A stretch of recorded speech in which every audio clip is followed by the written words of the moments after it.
Meerdere bewoners van de Valom meidje hadden nog heel iets zwargen hoe de verkeersveiligers in het dorp. Na iepenstelling van de centrale as, eind 2016, is het volle ernstiger geworden en binnen er ook verschillende verkeersremmende maatregels genomen. Maar ze binnen er nog net echt gereisd op. We gaan natuurlijk ook Lietse Ben en die maakt hier Roer de Dik. Nou ja, wie wil gewoon graag geen ongemakken, dus de ben wel zwaargen. Dikversmellings, verhegen veeroosters, blombakken, al je maatregels die het al nomen binnen om de snelheid van het auto- en vrachtverkeer te drukken. Maar dat slag het net altijd.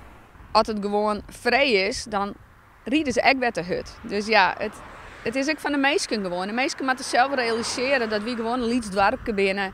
En ja, dat ze gewoon daar rustig rieden jaren.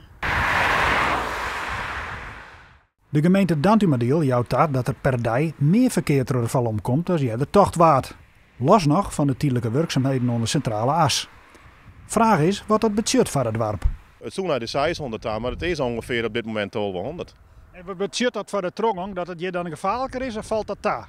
Nou ja, qua absoluut aantal is 1200 helemaal net raar in verkeerskunde. Maar goed, aan de andere kant, aan de voorkant toch naar we 600 heen, ja dan is 1200 wel meer.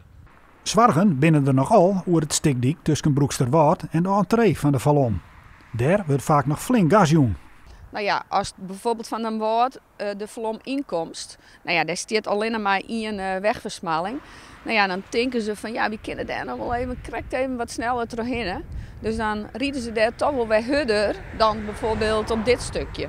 Zeker stond ik bij ons heeg op de lijst om oppakt te worden, omdat ik al wat een andere allure te gaan, passend hoe het hier eigenlijk gaat.